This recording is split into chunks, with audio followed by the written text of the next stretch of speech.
They thought she was a trespasser. They thought her hoodie meant she couldn't afford a first-class ticket. When Beatrice Halloway screamed until security dragged the quiet girl out of seat 1A, she smiled, thinking she had won. But she didn't know that the girl she just kicked off wasn't just a passenger. She was the woman who owned the plane. 10 minutes later, the engines cut out, the doors locked, and the pilot walked into the cabin with a face pale as a ghost. Beatrice Halloway was about to learn a brutal lesson in humility. Never judge a book by its cover, especially when that book can buy your entire life. This is the story of how one stolen seat grounded an entire flight and destroyed a dynasty. The rain lashed against the reinforced glass of John F. Kennedy International Airport, blurring the runway lights into streaks of neon red and white. Inside the exclusive confines of the first-class cabin on Oceanic Airways, Flight 999 to London, the air smelled of expensive leather and pre-flight champagne. Serena Sterling adjusted her noise-cancelling headphones and pulled the hood of her oversized charcoal grey sweatshirt further over her eyes. She was exhausted. The last 72 hours had been a blur of boardrooms in Silicon Valley, shouting matches with hardware suppliers in Shenzhen, and a final, grueling contract signing in New York. At 26, Serena was an enigma to the public, but a titan to the insiders. She was the majority shareholder of Sterling Aero, a company that didn't just make parts for planes. They developed the guidance software that kept half the commercial fleets in the Western Hemisphere in the air. But today, she didn't look like a billionaire tech mogul. She looked like a college student who had rolled out of bed 5 minutes before her flight.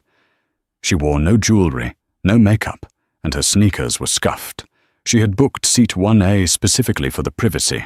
It was a single window suite, isolated from the aisle.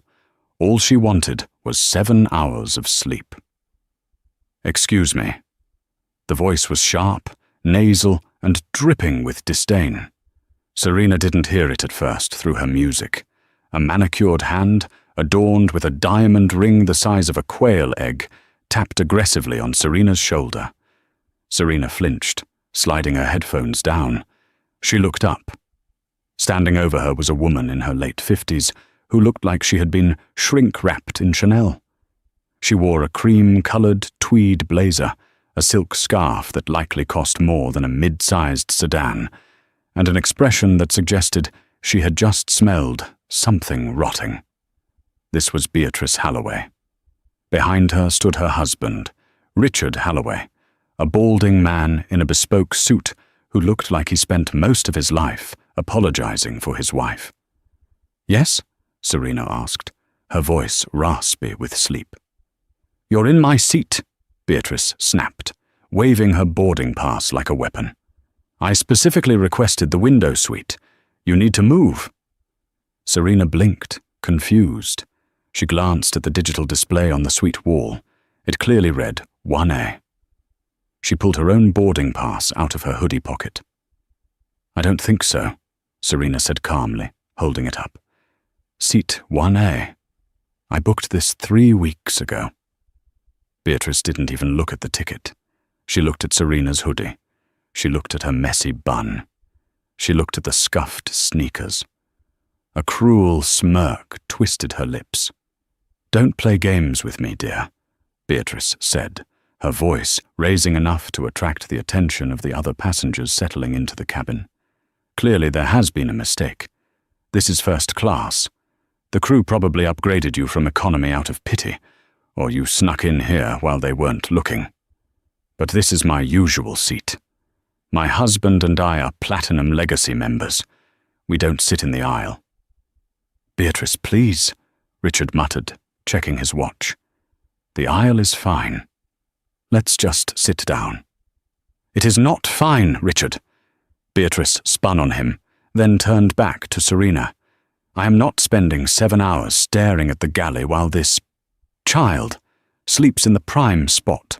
It's absurd. Look at her. She looks like she's smuggling drugs." The cabin went silent. A businessman in 2B lowered his newspaper. Serena felt a cold knot tighten in her stomach. She wasn't angry yet. She was just tired. "Ma'am, I paid for this ticket. Full price. I'm not moving." Beatrice's eyes widened, as if the furniture had just spoken back to her. She pressed the call button overhead, stabbing it repeatedly. "Stewardess, we have a situation. Security." A flight attendant, a young woman named Jessica with a tight smile plastered on her face, hurried over. She had seen the Halloways on the manifest and had been dreading this moment since the briefing. "Is there a problem, Mrs. Halloway?" Jessica asked soothingly. "Yes, there is a massive problem." Beatrice pointed a long, red fingernail at Serena's face. "This person is squatting in my seat. She refuses to leave. I want her removed. Now." Jessica looked at Serena, then at the manifest on her tablet. "Ma'am, may I see your boarding pass?" Serena handed it over. Jessica scanned it. The tablet beeped green. "Mrs. Halloway," Jessica said gently, "this passenger is in the correct seat. Miss Sterling is assigned to 1A. Your seats are 1D and 1F. They are the center suites." "That's impossible," Beatrice hissed. "Do you know who my husband is? Richard Halloway, CEO of Halloway Holdings. We practically built the lounge in this airport. I am not sitting in the middle like a sardine. This girl is clearly—" She lowered her voice to a loud whisper. "A fraud. She's probably using a stolen credit card. Look at her. Does she look like she belongs here?" Serena sat up straighter. The fatigue was vanishing, replaced by a slow-burning heat. "Does money have a dress code, Mrs. Halloway?" Beatrice gasped. "You rude little brat." She turned to the flight attendant. "I want the captain. I want the police. I am not taking off until this riffraff is gone. I don't feel safe. She looks unstable." "Beatrice, stop it," Richard pleaded, his face flushing red. "You're making a scene." "I am establishing order," Beatrice screamed. "I demand this seat. I paid $12,000 for this trip, and I will not be displaced by some affirmative action charity case." The slur hung in the air like toxic smoke. Serena's eyes went cold. She unbuckled her seatbelt. She didn't shout. She didn't scream. She just looked at Jessica. "If she wants the seat that badly," Serena said quietly, "she can have the authorities verify my ticket. But I'm not moving until they do." "Oh, they'll verify it all right," Beatrice sneered, pulling out her phone. "I'm calling the Port Authority. My nephew is a commissioner. You're going to jail, honey." The atmosphere in the first-class cabin had shifted from awkward discomfort to hostile tension. Beatrice Halloway was pacing the aisle, her phone pressed to her ear, loudly recounting a fabricated story about a threatening passenger who had assaulted her verbally. Jessica, the flight attendant, was near tears. She hurried to the cockpit to speak with Captain Miller. Inside the cockpit, Captain Miller, a veteran with 20 years of flying experience, rubbed his temples. "She's refusing to sit down?" "She says she feels threatened by the passenger in 1A, Jessica explained. "Captain, the passenger in 1A hasn't done anything. She's just sitting there. But Mrs. Halloway is blocking the aisle, and she's already called the police. She's claiming the girl stole the ticket." Miller sighed. "We're already 10 minutes behind schedule. If the police are coming, we have to wait. Tell the passenger in 1A we're sorry, but we need to sort this out." Back in the cabin, 2 Port Authority officers boarded the plane. They were heavy-set men who looked annoyed to be called out in the rain. Beatrice lit up when she saw them. She pointed an accusatory finger at Serena. "There she is. The squatter. She pushed me when I tried to get to my seat, and I'm pretty sure she's high on something. Look at her eyes." The officers approached seat 1A. Serena was sitting perfectly still, her hands visible on her lap. "Miss," the lead officer said, his hand resting near his belt. "We've had a complaint. We need to see your ID and boarding pass." Serena handed them over without a word. Her ID was a standard state driver's license. The officer looked at it, then at her. "Serena Sterling, is this your ticket?" "Yes." "Mrs. Holloway claims you assaulted her," the officer said. "That's a lie." A man from across the aisle spoke up. It was the businessman in 2B. "The lady in the hoodie hasn't touched anyone. The older woman is just hysterical because she wants the window seat." Beatrice whipped around. "You shut your mouth. You don't know anything." She turned back to the cops. "Are you going to take the word of a stranger over Richard Holloway's wife? My husband is a personal friend of the police commissioner. If you don't remove this girl, I will have your badges." The officers exchanged a look. They knew the Holloway name. It meant money, and in this city, money meant political pressure. They didn't care about the truth. They cared about minimizing paperwork and avoiding a lawsuit from a wealthy donor. "Miss Sterling," the officer said, his tone hardening, "we have a conflict here. The captain wants a safe flight. Mrs. Holloway is refusing to sit down as long as you are here, citing safety concerns. Under Section 4 of the carrier contract, the airline has the right to remove any passenger who causes a disturbance or is deemed a risk." "I'm the risk?" Serena asked, a dry, incredulous laugh escaping her lips. "I haven't stood up." "You're agitating a premium passenger," the officer said. "Look, we can do this the easy way or the hard way. You grab your bag, you get off the plane, and you sort it out with the airline at the gate, or we arrest you for disorderly conduct and disobeying a flight crew instruction." Jessica, the flight attendant, stepped forward. "Officer, she really hasn't—" "Stay out of this!" Beatrice snapped at the crew member. "Do your job and get me a gin and tonic." Serena looked at the officer, then at Beatrice, who was smirking with triumphant malice. Beatrice leaned in close, her voice a venomous whisper only Serena could hear. "Go back to coach, or better yet, go back to the ghetto. You don't belong in the sky with us." That was the moment. Serena's expression didn't change, but something behind her eyes shifted. It was the look of a chess grandmaster who just saw a mate in 3. She didn't argue. She didn't cry. She didn't beg. She slowly unbuckled her seatbelt. "Fine," Serena said. Her voice was steady, terrifyingly calm. "I'll leave." Beatrice let out a loud, theatrical sigh of relief. "Finally. Thank you, officers. About time someone enforced the rules." Serena stood up. She grabbed her battered leather backpack from the overhead bin. She didn't look at the other passengers who were watching in stunned silence. She walked past Beatrice, stopping for just a fraction of a second. "Enjoy the seat, Beatrice," Serena said. "I hope it's worth it."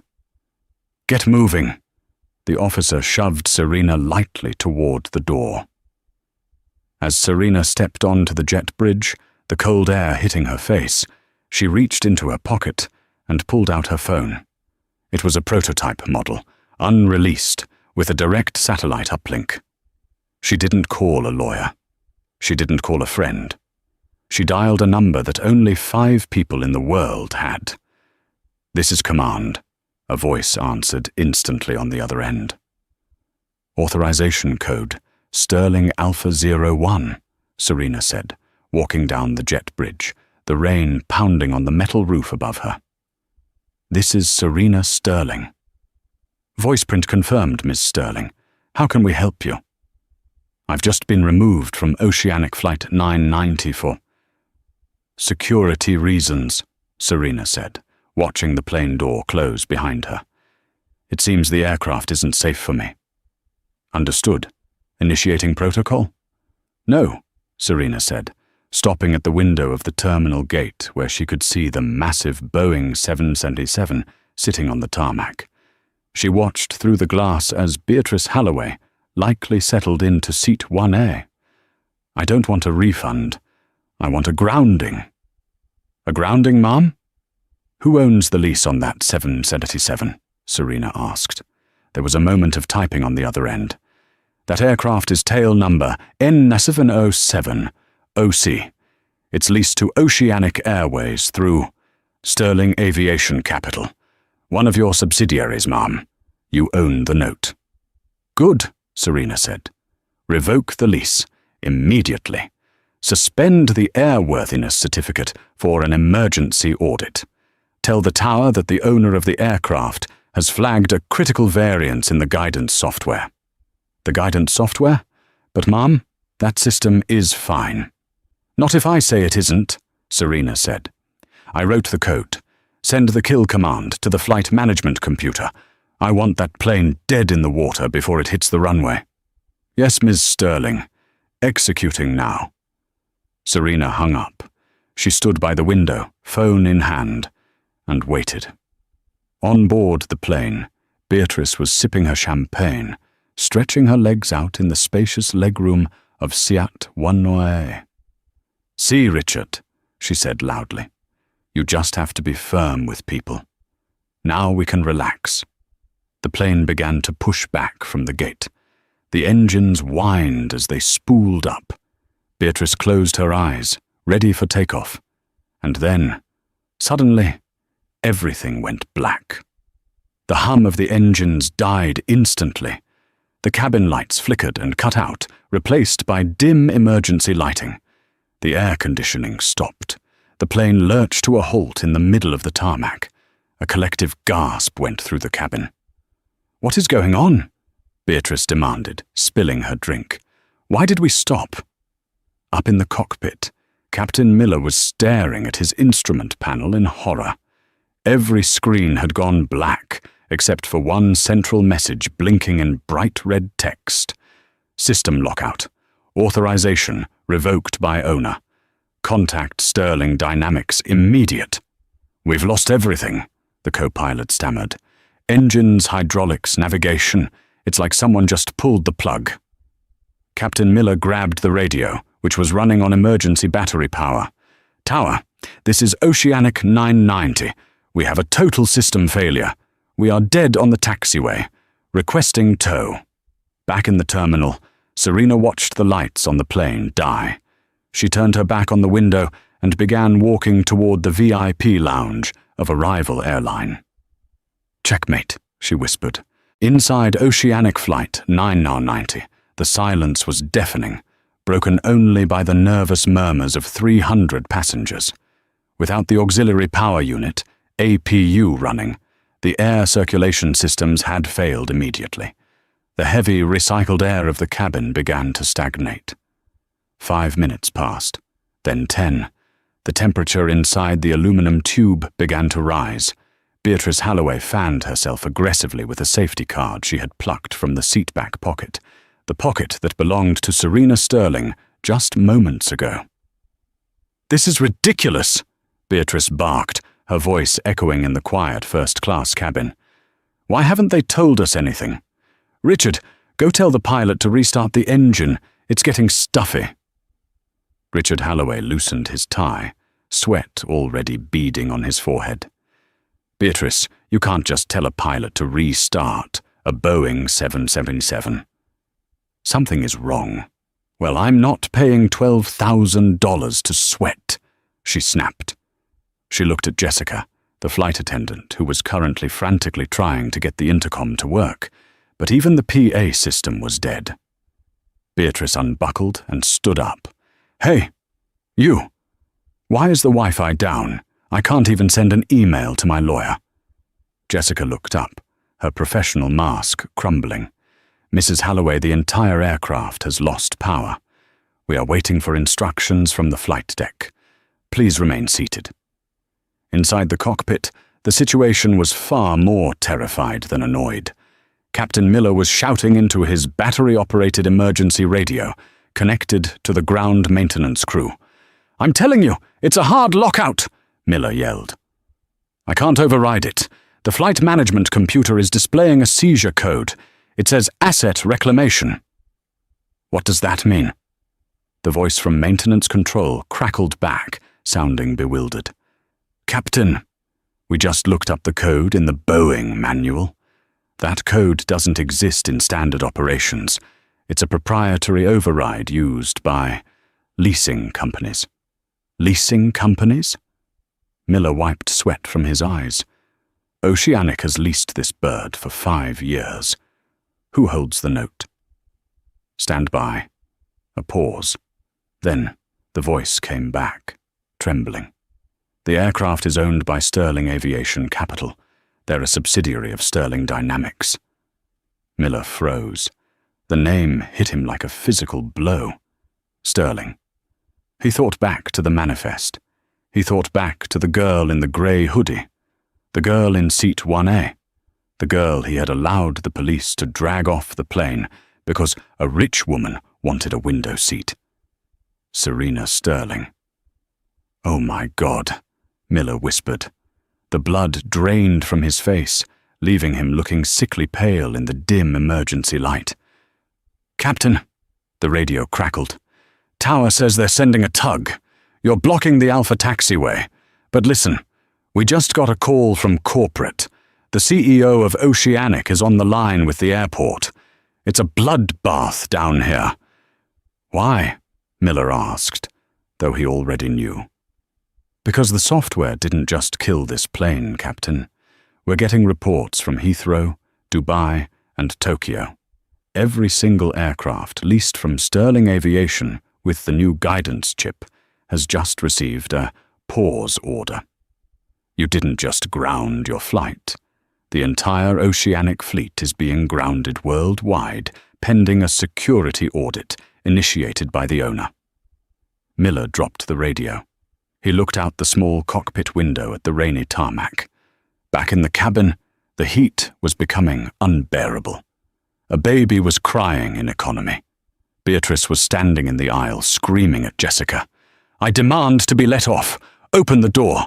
We can't open the door on the active tarmac, Mum. The slides will deploy, Jessica cried. I don't care. I am Beatrice Halloway.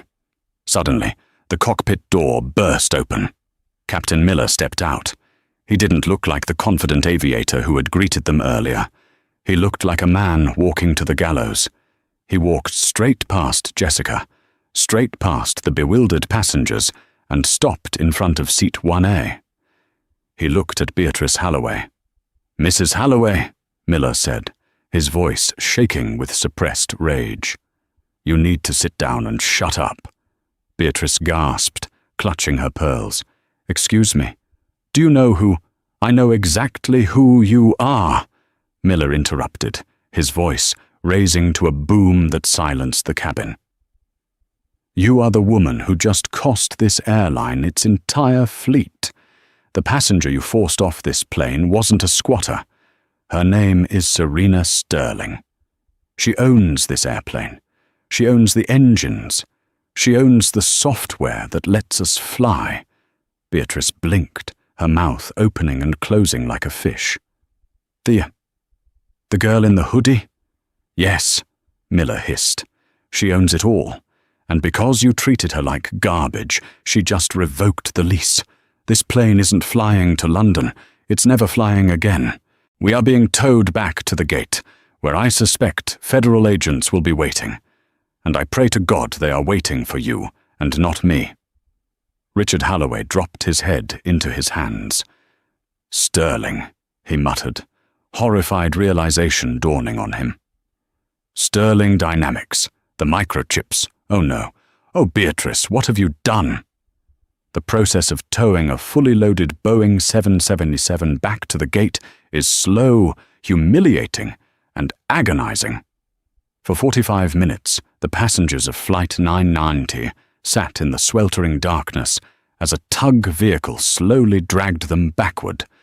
The atmosphere in first class had shifted from annoyance to a terrifying, heavy dread. The other passengers were glaring at Beatrice with open hostility. The businessman in 2B, who had tried to defend Serena earlier, was now recording Beatrice on his phone. "Say hello to the internet," he muttered. "The woman who grounded the world." Beatrice sat frozen in Sat 1A, the seat she had fought so hard for, which had now become her prison cell. She was pale. "It's a bluff," she whispered to Richard. "It has to be. A girl like that, owning a plane, she's probably a hacker. We'll sue her." "Beatrice, stop talking," Richard hissed, his face grey. "My company supplies logistics for Sterling Dynamics. If she connects me to you, if she knows who I am, we lose the contract. That's 60% of our revenue." The plane finally jolted to a stop at the gate. The jet bridge began to extend. Usually, when a flight is cancelled, there is chaos. But this time, it was eerily organized. As the cabin door opened, a rush of cool air entered the stifling plane. But along with the air came 4 men in dark suits. They weren't airline staff. They weren't Port Authority. They wore lapel pins with a silver S. One of them, a tall man with salt and pepper hair and wire-rimmed glasses, stepped onto the plane. He held a tablet. This was Arthur Pendleton, Chief Legal Counsel for Sterling Aviation. "Captain Miller?" Arthur asked calmly. "I'm here," Miller said, stepping forward, his head bowed. "You are relieved of duty pending an investigation into violation of passenger rights and asset mismanagement," Arthur said. He didn't raise his voice. He didn't have to. Oceanic Airways has already been notified. Arthur then turned his gaze to the first-class cabin. His eyes scanned the faces until they landed on seat 1A. "Mrs. Beatrice Halloway?" Arthur asked. Beatrice stood up, trying to regain her composure. She smoothed her Chanel jacket, though it was now damp with sweat. Finally. "A professional. Are you here to apologize for this disaster? I intend to file a formal complaint against that pilot and the girl who sabotaged this flight." Arthur stared at her with the cold detachment of a reptile examining a bug. "I am Arthur Pendleton, representing Ms. Serena Sterling," he said. "I am not here to apologize. I am here to serve you with a notice of trespass and a lawsuit for tortious interference with business relations." "Trespass?" Beatrice screeched. "I have a ticket." "You have a ticket for seat 1D, Arthur corrected instantly. "You forcibly occupied seat 1A. Seat 1A is contractually reserved for the lessor of the aircraft. By forcing the owner off her own property, you engaged in an act of piracy under maritime aviation law." "That's absurd," Beatrice laughed nervously. "Piracy. I just wanted a window seat." "And you grounded a global fleet to get it," Arthur said. "Officers." Behind Arthur, the same 2 Port Authority officers who had removed Serena appeared. But this time they looked terrified.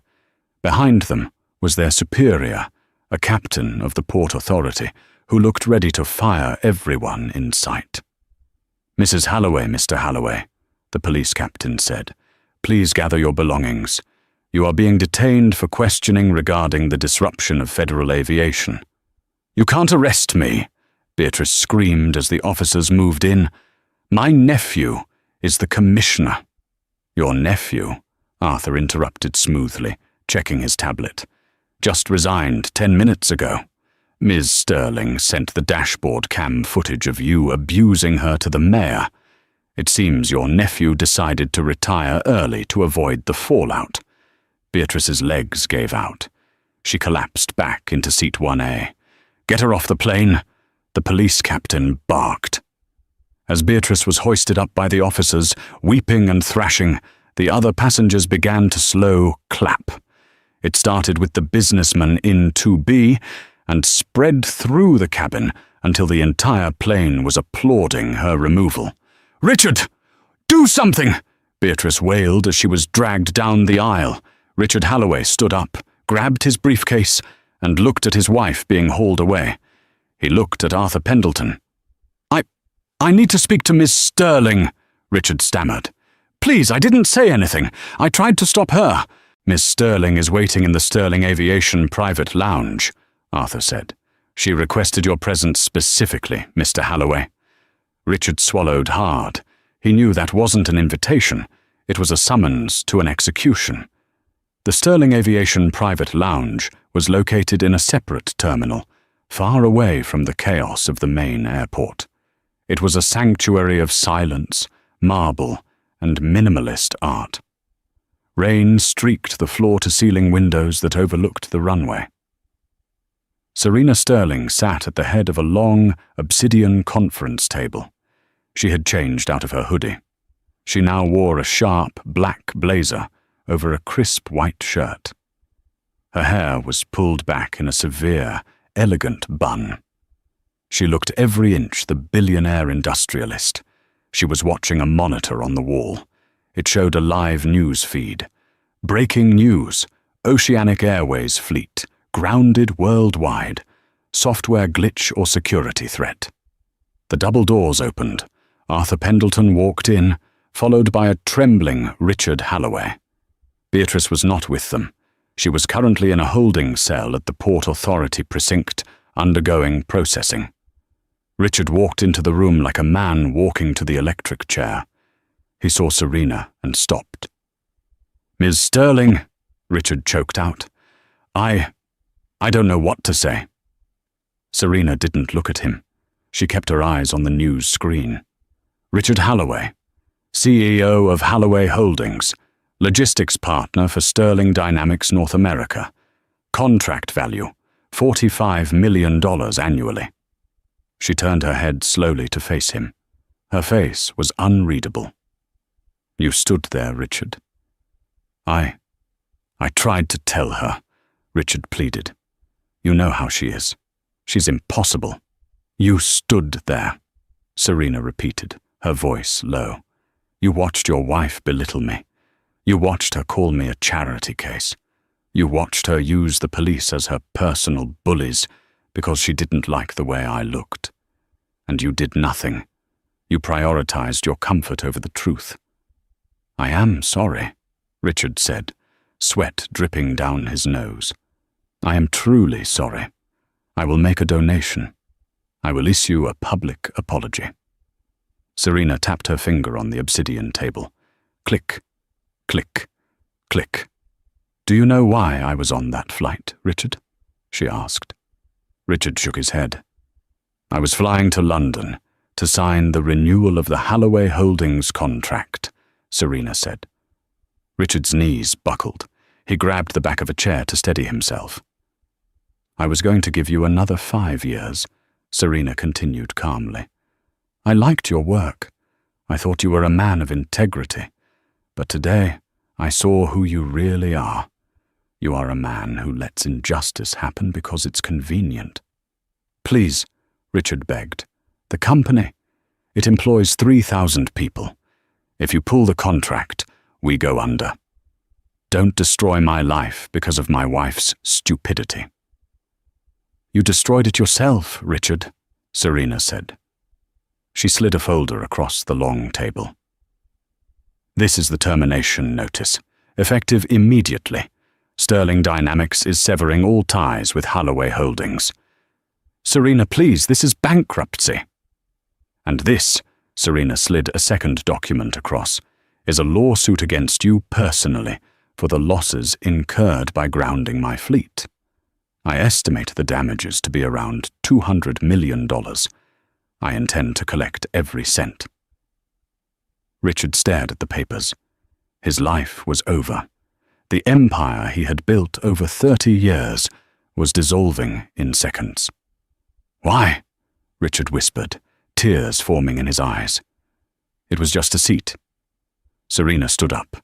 She walked over to the window, looking out at the dark, wet tarmac, where the dark shape of the Boeing 777 sat lifeless.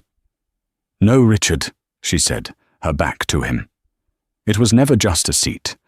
It was about the assumption that you could take what was mine because you didn't think I looked like I deserved it. You thought I was powerless. You thought I was nobody." She turned back, her eyes blazing. "You forgot the first rule of business. Know who you are dealing with. Now get out of my office."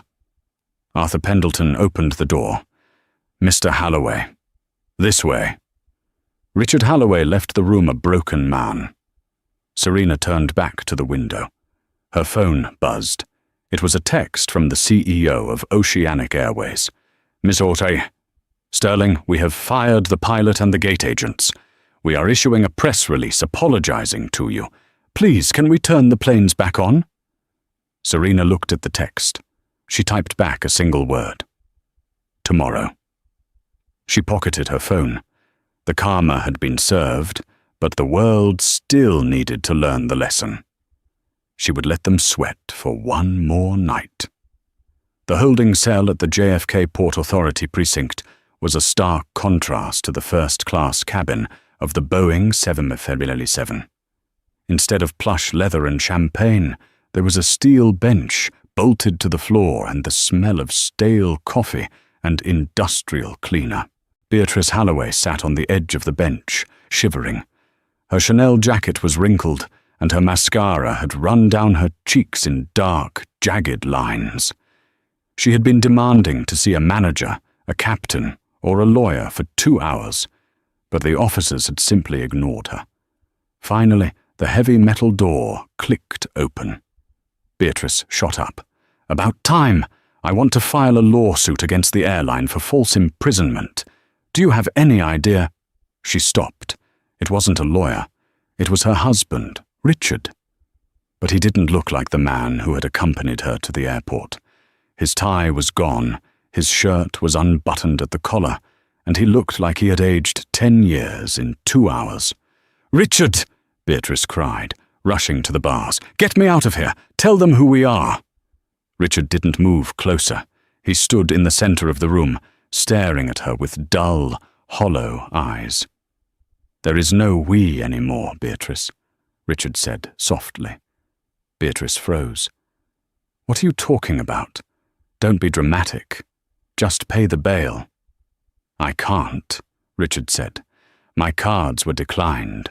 The business accounts have been frozen. Sterling Dynamics filed an emergency injunction against Halloway Holdings an hour ago. The bank panicked and locked everything." "Frozen?" Beatrice laughed hysterically. "That little girl in the hoodie did that? She's bluffing." Richard pulled out his phone and held it up to the bars. On the screen was a video playing on a news app. The headline read, "Billionaire bullied. The moment socialite Beatrice Halloway grounded a global fleet." The video was clear. It had been filmed by the businessman in Seat 2B. It showed Beatrice screaming, pointing her finger in Serena's face, calling her a charity case, and demanding the police remove her. It showed Serena's calm, dignified exit. And it showed the moment the lights went out on the plane. "It has 12 million views, Beatrice," Richard said, his voice trembling. 12 million views in 2 hours. The hashtag Abuja Seat 1A is trending worldwide. People are finding our address. They are finding my employees on LinkedIn and harassing at them. The board of directors called me 5 minutes ago. They voted to remove me as CEO effectively immediately, to distance the company from the toxic PR. Beatrice stared at the phone, her hands shaking. But she was wearing a hoodie. She looked poor. "She is Serena Sterling," Richard screamed, finally losing his temper. The sound echoed off the concrete walls. "She is worth $40 billion. She is the prodigy who revolutionized aviation software, and you treated her like a squatter because you wanted to look out a window." Richard turned away, walking toward the door. "Richard, where are you going?" Beatrice shrieked, gripping the bars. "You can't leave me here." "I have to go meet with bankruptcy lawyers," Richard said, not looking back. "And then I'm going to stay at a hotel. A cheap one. Because, thanks to you, that's all I can afford. You're on your own, Beatrice. The public defender will be here in the morning." The door slammed shut. Beatrice slid down the bars until she hit the cold floor, the silence of the cell pressing in on her like a physical weight. Meanwhile, at the Oceanic Airways headquarters, the chaos was slowly subsiding. Serena stood in the command center, surrounded by nervous executives. The CEO of Oceanic, a tall man named Marcus Thorne, correction, name avoided as per instructions, let's say CEO David Vance, was sweating. "Ms. Sterling," David said, "we have issued the public apology. We have fired the captain and the flight attendant for failing to protect a passenger from harassment. We have updated our training manuals to include bias awareness as a mandatory module. Please, we are losing $10 million an hour." Serena looked at the massive wall of screens showing planes grounded in London, Tokyo, Dubai, and New York. Thousands of passengers were stranded. She knew she had made her point. She pulled out her tablet. She tapped a single command. Authorization. Restore. Instantly, the screens on the wall flickered. Green lights began to pop up across the map. "Systems coming back online," a technician shouted. "Engines are clearing for start in Heathrow. JFK is showing green across the board." A collective sigh of relief swept through the room. "Thank you," David breathed. "Thank you, Ms. Sterling." "Don't thank me," Serena said coldly, putting her tablet away. "Ensure that no passenger on your airline is ever judged by their appearance again. Because the next time I turn the lights off, I won't turn them back on." The morning sun that rose over the Holloway estate in Greenwich, Connecticut, 3 days after the Seat 1A incident, didn't bring warmth. It brought a reckoning. For 30 years, the Holloway mansion had been a fortress of exclusivity. It was a place where senators attended fundraisers and where charity galas were held to benefit people the Holloways would never actually invite inside. But at 8:00 a.m. on a Tuesday, the wrought iron gates were forced open, not by guests, but by a convoy of unmarked sedans and 2 moving trucks. Beatrice Holloway sat in her sunroom, wearing a silk robe that cost more than the average American mortgage payment. She was staring blankly at her phone, which had been ringing non-stop for 72 hours. She hadn't answered a single call. Her inbox was full of hate mail, death threats, and friend request cancellations. She heard the heavy oak front door slam open. "Richard," she called out, her voice brittle. "Richard, tell the landscaping crew to keep the noise down. I have a migraine." Richard Holloway walked into the sunroom. He wasn't wearing his usual bespoke suit. He was wearing wrinkled slacks and a polo shirt that looked like he had slept in it. He held a stack of papers in his shaking hand. "It's not the landscaping crew, Beatrice," Richard said. His voice was dead, devoid of the anger he had shown at the airport. This was worse than anger. It was resignation. "Then who is it?" Beatrice snapped, tightening her robe. "If it's the press, call security." "There is no security," Richard said, dropping the papers onto the glass coffee table. They landed with a heavy thud. "I had to let them go last night. We can't pay them." Beatrice stood up, her face flushing. "Don't be absurd. We have millions in the Cayman accounts. Just transfer it." "The Cayman accounts are frozen," Richard said, walking over to the window to watch the men in windbreakers swarm his lawn. "The SEC froze them. The bank froze the domestic accounts, and Sterling Dynamics obtained a preliminary injunction against our personal assets to secure the damages for the lawsuit." "What lawsuit?" Beatrice cried. "It was a flight delay, a few hours. How can that cost us everything?" Richard turned to look at her, his eyes red-rimmed. "It wasn't a delay, Beatrice. You grounded the global fleet of the world's 3rd largest airline. Do you have any concept of the math? Fuel costs, crew overtime, missed connections, cargo spoilage, penalty clauses in the leasing agreements. The total damages are estimated at $240 million. Beatrice gasped. We don't have that kind of money. No, Richard said softly. We don't. Halloway Holdings was worth about $80 million. The rest, they're taking it from us personally. That's what the men outside are doing. They are federal marshals executing a seizure order. Beatrice ran to the window.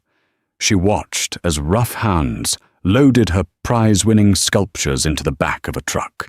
She saw a man in a vest putting a yellow "seized" sticker on the windshield of her Bentley. My car, she shrieked. Richard, do something. Call the senator. The senator issued a statement this morning, Richard said, collapsing onto a sofa. He called your behavior abhorrent and said he has never really known us that well. Beatrice fell silent.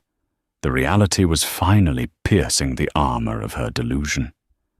The world she had built, the world where she could snap her fingers and make problems disappear, was gone.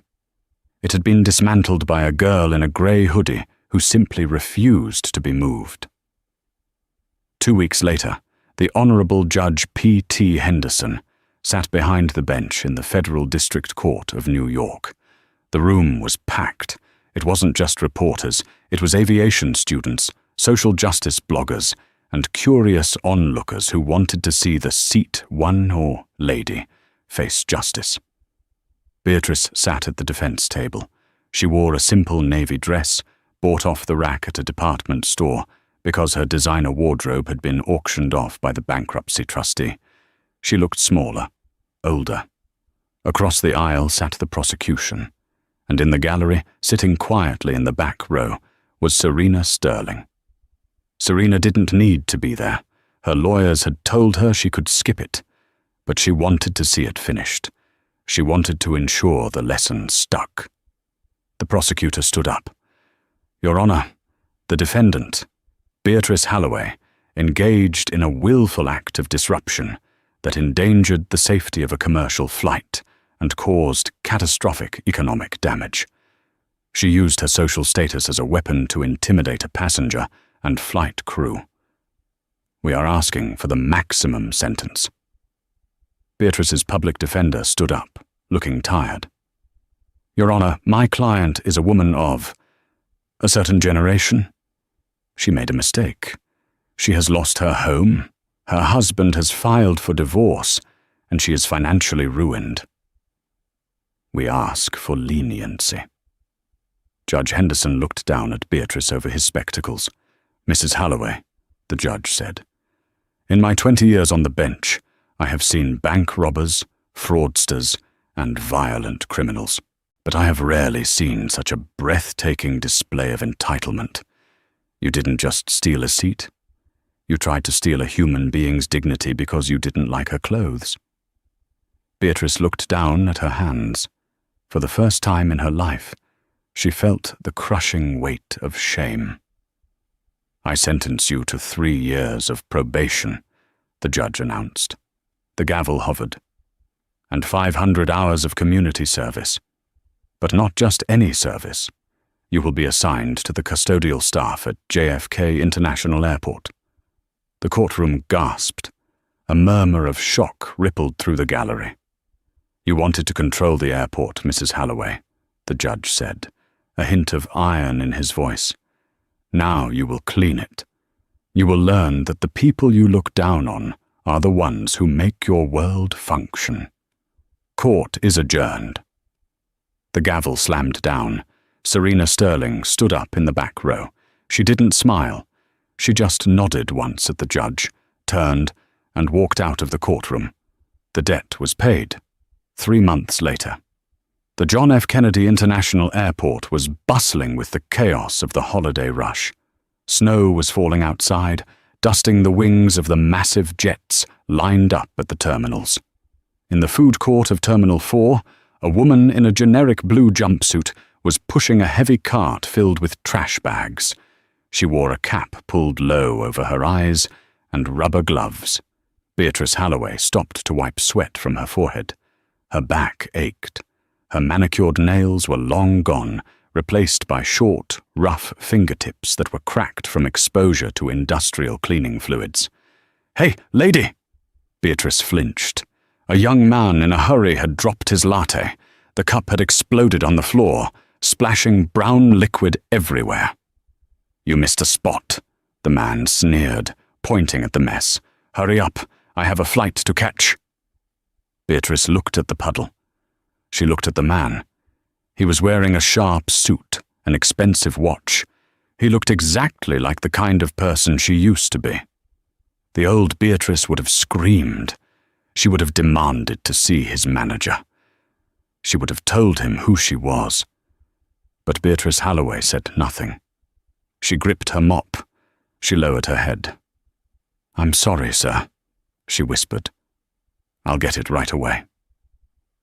She mopped up the coffee while the man tapped his foot impatiently. As he walked away, he didn't even say thank you. Beatrice watched him go. Tears pricked her eyes, but she blinked them back. This was her life now. She was the invisible help. She was the riffraff. And as she pushed her cart toward the service elevator, she passed a newsstand. On the cover of Forbes magazine, a familiar face stared back at her. It was Serena Sterling. The headline read, "The Titan of the Skies, How Serena Sterling's Humanity First Protocol Saved the Aviation Industry." Beatrice stared at the magazine. She reached out a gloved hand and touched the glossy cover. "I'm sorry," she whispered to the picture of the girl in the hoodie. "I'm so sorry."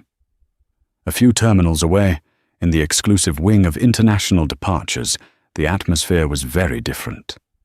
Serena Sterling walked through the automatic doors. She was headed to Tokyo for the unveiling of Sterling Dynamics' new eco-engine. She wasn't wearing a power suit. She was wearing her favorite vintage band t-shirt, loose jeans, and a pair of worn-in canvas sneakers. She carried her old leather backpack over one shoulder. The terminal went quiet as she passed. It wasn't the silence of confusion this time. It was the silence of awe. Travelers whispered to each other. "That's her. Is that Serena Sterling? The one who shut down the fleet?" Serena ignored the stares. She walked up to the gate for Oceanic Flight 880. The gate agent, a woman named Sarah who had been working at Oceanic for 10 years, looked up. Her eyes widened. "Ms. Sterling," Sarah said, standing up straighter. "It is an honor to have you flying with us again." "Hi, Sarah," Serena said with a warm smile. "Just a regular ticket today. Seat 1A, I believe." "Of course," Sarah said, typing rapidly. "Ms. Sterling, the CEO, Mr. Charles Whitmore, left a note on your file. He wanted to offer you a private escort to the plane so you wouldn't be bothered." Serena looked around the gate area. She saw families waiting to board. She saw businessmen on laptops. She saw a group of college students laughing. "No escort," Serena said. "I'll board with everyone else." "Group 1, Sarah announced into the microphone. Serena stepped into the line. Ahead of her, a tall, imposing man in a cashmere coat was fumbling with his bags. He turned around and bumped into Serena.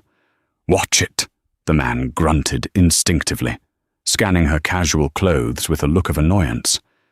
"Economy boarding is over the—" He stopped. He looked at the backpack. He looked at the face. The man's arrogance evaporated instantly. His face went pale. He swallowed hard, taking a frantic step back, nearly tripping over his own suitcase. I apologize," he stammered, his voice jumping an octave. "Please, go ahead. After you." Serena looked at him. She saw the fear in his eyes. It wasn't fear of her money. It was fear of being the next Beatrice Halloway. The lesson had been learned. The culture had shifted. "Thank you," Serena said quietly.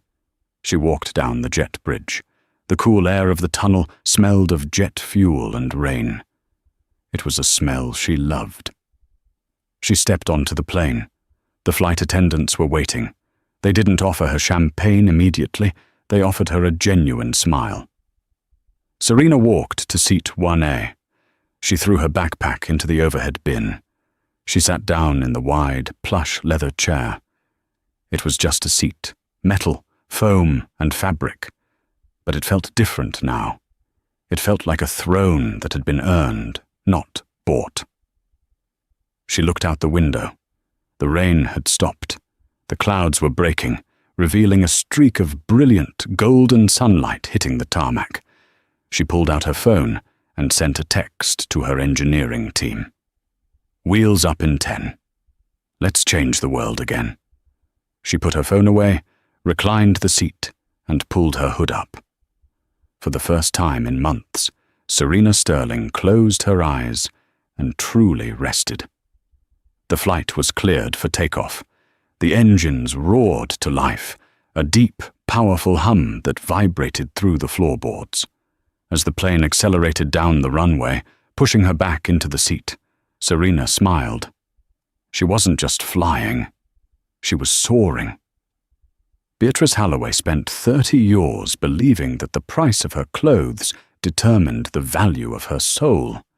She thought she could bully the world into submission, but she forgot that even giants can be brought down by a single stone.